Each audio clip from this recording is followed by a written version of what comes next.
চেয়েছিলাম এবং একটা ছোট ভিডিও করতে চেয়েছিলাম যেখানে আমরা আছি হুহো, মিস্টার মুফারা এবং ফেজ 2 নিয়ে। আমি অনেকদিন ভিডিও করিনি। আর আমি সত্যিই আসতে চেয়েছিলাম এবং আপনাদের সবাইকে বলতে চেয়েছিলাম আমি এখন কোথায় আছি, এই মুহূর্তে আমার কাছে কি গুরুত্বপূর্ণ। আর আমি যখন দেখি এখন কি হচ্ছে, তখন স্পষ্টতই আমাদের সামনে সবচেয়ে গুরুত্বপূর্ণ বিষয় হলো সময়। আর সময় এমন একটা জিনিস যেটাকে আপনি বিকৃত করতে পারবেন না। এটা যত দ্রুত চলে তত দ্রুতই চলবে। আপনি এটাকে ধীরে করতে পারবেন না। আপনি এটাকে দ্রুত করতে পারবেন না। ওহো! আর সময় এমন একটা বিষয় যা আমাদের প্রত্যেককেই প্রভাবিত করে। আর আমি যখন ভাবি মিস্টার মুফারাহ কি করছেন, আমরা কোথায় আছি আর কোথায় যাচ্ছি, তখন আমি সবসময় এগ্রি, ক্যাতেবল কথাটা মনে করি। আর আসলে এই শব্দটার মানে হলো কোনো নির্দিষ্ট বিষয়ে দীর্ঘমেয়াদী সিদ্ধান্ত নিতে পারা। সেটা যাই হোক না কেন, আর এর সঙ্গে জ্ঞান আর শিক্ষা জড়িত। আপনাকে জানতে হবে কি হচ্ছে, যাতে আপনি সেই দীর্ঘমেয়াদী সিদ্ধান্ত নিতে পারেন এবং দীর্ঘ সময়ের জন্য সেখানে থাকতে পারেন। আর আমি যখন দেখি মিস্টার মুফারাহ কি করছেন, তখন আমার কাছে কিছু বিষয় খুবই গুরুত্বপূর্ণ মনে হয়। এখন অনেক মানুষের কাছ থেকে আমি অনেক অনুরোধ পেয়েছি, যেগুলো মূলত বাইরের কিছু বিষয় নিয়ে। যেমন স্যাক, কেউ টাকা পাচ্ছে, কেউ পাচ্ছে না, আর যেসব ঘটনা আগে ঘটেছে। আর অতীতটা সত্যিই খুব গুরুত্বপূর্ণ, কারণ এটা আমাদের ভবিষ্যতে কি আসছে সে সম্পর্কে শিক্ষা দেয়। এটা সত্যি অনেক বড় ব্যাপার। আমি বাইরের ছোটখাটো বিষয়গুলো নিয়ে চিন্তা করি না। মিস্টার মুফারাহ, উনি সবকিছু নিজের মতো করে নিজের সময়ে সামলাচ্ছেন। উনি সত্যিই সেটা করছেন, আর এটা খুবই সুন্দর একটা ব্যাপার। ওগুলো এমন কিছু যেগুলো নিয়ে আমাদের ভাবতে হয় না। তাই বাইরের ছোটখাটো বিষয়গুলো বা যেগুলো আগে ঘটেছে সেগুলো নিয়ে আমি চিন্তা করি না।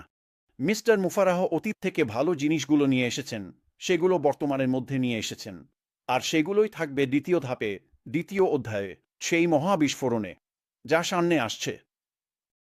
তাই বাইরের ছোটখাটো বিষয়গুলো আমি মিস্টার মুফারাহকেই ওগুলো সামলাতে দিই। তিনি যখন চাইবেন তখন সেগুলো নিয়ে ব্যাখ্যা করবেন। কিন্তু আমি ওসব নিয়ে চিন্তা করি না।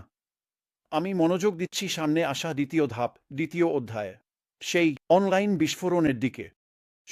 সত্যি কিছু দারুণ জিনিস আসছে। আর যদি আপনি এই মানসিকতা নিতে পারেন, তাহলে সম্মত হওয়া খুবই সহজ হয়ে যায়, কারণ আপনি বুঝতে শুরু করেন সামনে কি আসছে। আর যখন আপনার সেই শিক্ষা, সেই জ্ঞান থাকে, তখন হঠাৎ করেই আপনি ভাবেন, হ্যাঁ, আমি তো একেবারে আছি। তাই যখন আমি ভাবি সামনে কি আসছে, আমি ৩টা বিষয় নিয়ে ভাবি। আমি ব্যাপারটা খুবই সহজ রাখি, বন্ধুরা। এটা আমার জন্য কঠিন কিছু নয়। প্রথম যে বিষয়টা আমি ভাবি, যখন আমি ভাবি মিস্টার মুফারা আমাদের জন্য কি নিয়ে আসছেন, সেটা হলো প্ল্যাটফর্ম নিয়ে। ঠিক আছে, প্ল্যাটফর্মটা কি যথেষ্ট ভালো, যাতে আপনি আর আমরা দুজনেই এসে অনলাইনে আয় করতে পারি? এগুলোই সেই বিষয় যেগুলো মিস্টার মুফারাকে আমাদের কাছে ব্যাখ্যা করতে হবে। এই জিনিসগুলোরই আমি মনে করি সামনে আসছে। এখন আমি কি জানি সেই প্ল্যাটফর্মটা দেখতে কেমন? আমি করি না। আমি সত্যিই জানি না। কিন্তু আমি জানি এটা কি করতে হবে। এটা আমাদের এমন সুযোগ দিতে হবে যাতে আমরা অনলাইনে এসে একটি অনলাইন আয় গড়ে তুলতে পারি। সেই স্বাধীনতা ও মুক্তি, অর্থনৈতিক স্বাধীনতা পেতে পারি। এটাই আমাদের জন্য প্ল্যাটফর্মের কাজ হওয়া উচিত। এখন আমি জানি মিস্টার মুফারা সামনে এসে এগুলো ব্যাখ্যা করা শুরু করবেন। আমি কি জানি এটা দেখতে কেমন হবে? আমি জানি না। আমি সেটা নিয়ে ভাবিও না। আমার শুধু দরকার উনি সামনে এসে এগুলো ব্যাখ্যা করুন। আর যদি এটা সেই মানদণ্ড পূরণ করে, প্যাচ, খেলা শেষ। আমি আছি। দ্বিতীয় যে বিষয়টা আমি খেয়াল করি যখন মিস্টার মুফারা এগুলো নিয়ে কথা বলা শুরু করেন, সেটা হলো স্থায়িত্ব। স্পষ্টতই মিস্টার মুফারা যেই ব্যবসায় নিয়ে আসুন না কেন, আমরা যেই ব্যবসাতেই যাই না কেন, সেটার অবশ্যই স্থায়িত্ব থাকতে হবে। আবারও ৩টি বিষয়, এইটুকুই ৩টি বিষয়। স্থায়িত্ব হলো সেই বিষয়গুলোর একটি। অনলাইনে আয় এবং সম্পদ গড়ে তুলতে আমাদের কোম্পানির স্থায়িত্ব থাকা দরকার। এর চেয়ে বেশি জটিল কিছু নয়। এটাই দ্বিতীয় বিষয়, এটাই আমি ভাবি। তৃতীয়ত, আমি পণ্যের কথা ভাবি। আমি বাজার মূল্যের চেয়ে বেশি হওয়ার কথা ভাবি। আর মিস্টার মুফারা যে পণ্যগুলো আনতে যাচ্ছেন, সেগুলোর জন্য আমার অনেক প্রশংসাসূচক শব্দ আছে। কিন্তু আসলে বাজার মূল্যের চেয়ে বেশি হলেই যথেষ্ট। এর চেয়ে বেশি জটিল কিছু লাগবে না। যদি মিস্টার মুফারা এমন পণ্য নিয়ে আসেন যেগুলো সম্পূর্ণভাবে বাজার মূল্যের চেয়ে বেশি, তাহলে আবারও বলছি, খেলা এখানেই শেষ। এতে কি হয়? যদি আমরা মিস্টার মুফারা প্রথম ধাপে যেসব পণ্যের কথা বলেছিলেন সেগুলোর দিকে তাকাই এবং সেই নির্দিষ্ট ক্ষেত্রগুলো কতটা বড় ছিল দেখলে বোঝা যায় সেগুলো বিশাল ছিল। আমাদের বাজারগুলো এত বড় ছিল যে সেগুলো বোঝা কঠিন ছিল। যদি আপনি সেটা পেতে পারেন, যদি আপনি এত বড় বাজারগুলো ধরতে পারেন, তাহলে এতে কি হয়? এটা আমাদের দীর্ঘস্থায়িত্ব দেয়। তারপর আমরা ১ নম্বরে যাই। এখন আমাদের কাছে এমন একটি প্ল্যাটফর্ম আছে যেখানে আমরা এসে আসলেই এই পণ্যগুলো বাজারজাত করতে পারি এবং অনলাইনে আয় গড়ে তুলতে পারি। এই তিনটি বিষয়ই আমি শুধু ভাবি। বন্ধুরা, আমি অতিরিক্ত বিষয় নিয়ে ভাবি না। আমি এসইসি নিয়ে ভাবি না। আমি ৫২ মিলিয়ন নিয়ে ভাবি না। আমি ১ নম্বর ধাপে ঘটে যাওয়া শতত অন্য বিষয় নিয়ে ভাবি না, যেগুলো মিস্টার মুফারা সামলান এবং প্রতিদিন সামলাচ্ছেন এবং সবকিছু খুব ভালোভাবে দেখাশোনা করছেন। আমি এসব নিয়ে চিন্তা করি না। আর আবারও বলি, এটা কতটা স্বস্তির যে আমাদের এসব নিয়ে ভাবতে হয় না, কারণ মিস্টার মুফারা এগুলো সামলাচ্ছেন। আর ঈশ্বরকে ধন্যবাদ, উনি আছেন, কারণ আমি এটা কখনোই পারতাম না। তাহলে যখন আপনি ভাবতে শুরু করবেন আমরা কোথায় আছি, কোথায় যাচ্ছি, তখন এই ৩টি বিষয় নিয়ে ভাবুন। প্ল্যাটফর্ম নিয়ে ভাবুন, স্থায়িত্ব নিয়ে ভাবুন, পণ্য নিয়ে ভাবুন। ঠিক আছে? আর তারপর নিজেকে শিক্ষিত করতে থাকুন, বুঝতে থাকুন মিস্টার মুফারা কোথায় আছেন, কোথায় যাচ্ছেন এবং তিনি কি করছেন। আর আবারও বলছি, উনি আসবেন এবং উনি এই সব বিষয়ে আপনাদের ব্যাখ্যা করবেন। বন্ধুরা, জানেন তো, শেষ ওয়েবিনারটা আমি দেখেছিলাম উহো অ্যাশ মুফারার সাথে। সেইটাতে মানে মিস্টার মুফারা ছিলেন। সেখানে একটা বিষয় ছিল যেটা আমার চোখে পড়েছিল এবং আমি সত্যি আনন্দে লাফাচ্ছিলাম। আমার মনে হয় না আর কেউ এটা খেয়াল করেছে, কিন্তু এটা এতটাই শক্তিশালী ছিল এবং আমি সত্যিই এটা দিয়েই শেষ করতে চাই। মিস্টার মুফারা ওয়েবিনারের মাঝামাঝি সময়ে তিনি এসে খুব স্বাভাবিকভাবে বললেন, সত্যি যেন কিছুই না, এভাবে ঠিক আছে, এটাই। আপনি যদি প্রোডাক্ট কিনতে চান, কিনুন। যদি না চান, তাহলে কিনবেন না। এটা এতটাই স্বাভাবিক ছিল। এমন মনে হচ্ছিল যেন আমরা যা কিছু করছি সবই তুচ্ছ, অপ্রয়োজনীয়। তিনি সত্যিই কোনো গুরুত্ব দেননি। শুধু চলে আসুন। আপনি কিনতে চাইলে কিনুন, না চাইলে কিনবেন না। এটা ছিল অত্যন্ত শক্তিশালী এক বার্তা। আমি আমি আপনাকে বোঝাতে পারব না এটা আমাকে কতটা খুশি করেছে। মিস্টার মুফারা কেন এটা বললেন? তিনি কেন বললেন? তিনি কেন সামনে এলেন? তিনি কেন এতটা স্বাভাবিক ছিলেন? কেন? তিনি এটা করেছেন কারণ তিনি তাঁর আসন্ন পণ্যের ওপর অসাধারণ আত্মবিশ্বাসী। ওগুলো এমন হবে এবং আমি কিছু বাড়িয়ে বলতে চাই না। মিস্টার মুফারাও চান না আমরা সেটা করি। তিনি এতটাই আত্মবিশ্বাসী যে পণ্যগুলো এতটাই ভালো হবে, আপনি চাইলেও এড়াতে পারবেন না। আপনি এতে থাকবেনই। আপনি গ্রাহক হিসেবে আসুন বা অ্যাফিলিয়েট বা সেলস রিপ্রেজেন্টেটিভ হিসেবে আসুন।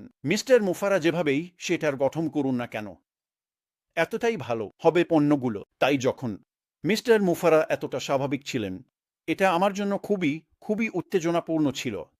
এখন আমি এর সাথে কিছু যোগ করতে চাই। আপনি যখন ভাবছেন আমরা কোথায় আছি এবং কি করছি, মিস্টার মুফারা তিনি আমাদের কাছে কিছুই দেন না, একেবারে কিছুই না। তিনি আমার কাছে কিছুই দেন না। গত ৬ বছরে আমি যা করেছি সেটা আমার নিজের সিদ্ধান্তে করেছি। আমি করেছি কারণ আমি সেটা করতে চেয়েছিলাম। মিস্টার মুফারা আমাকে এটা করতে বাধ্য করেননি। কেউ আমাকে এটা করতে বাধ্য করেনি। তিনি আমার কাছে কিছুই দেন না। তাহলে আপনি যখন দেখছেন কি হচ্ছে, যখন আপনি ওই ৩টি বিষয় দেখছেন, যখন আপনি দেখছেন মিস্টার মুফারা আমাদের কি দিচ্ছেন, তখন বুঝে নিন তার আমাদের প্রতি দায়বদ্ধতা খুবই কম। তিনি আমাদের কিছুই দেন না। আমরা সবাই এখানে এসেছি নিজেদের ইচ্ছায়, নিজেদের খরচে। আমরা এখানে আছি কারণ আমরা এখানে থাকতে চেয়েছিলাম। কিন্তু মিস্টার মুফারা আমাদের যা দরকার সেই জিনিসগুলো অনলাইনে গড়ে তুলতে, আমাদের জীবন বদলাতে, আমাদের আর্থিক ভবিষ্যৎ বদলাতে, সেই সব কিছু করার জন্য প্রয়োজনীয় কাজগুলো করছেন। আমি বিশ্বাস করি এই জিনিসগুলো আসছে। কিন্তু মিস্টার মুফারা তিনি আমাদের কাছে কিছুই দেন না। আর যদি আপনি এই কোম্পানিতে আসেন, যদি আপনি আমাদের সঙ্গে যা করছি তাতে যোগ দেন এবং আপনি যদি কোনো বিশেষাধিকার বোধ নিয়ে আসেন, তাহলে আপনাকে অন্য কিছু খুঁজে নিতে হবে। আমি সকালে উঠে ভাবি না আমি প্রাপ্য, আমি বিশেষাধিকার প্রাপ্ত। মিস্টার মুফারাকে এটা আমার জন্য করতেই হবে। না, না, না। আমি এভাবে দিন শুরু করি না। আমি মিস্টার মুফারা কি করছেন বা কোথায় যাচ্ছেন সেটা এভাবে ভাবি না। আমি প্রতিটি দিন শুরু করি কৃতজ্ঞতা নিয়ে।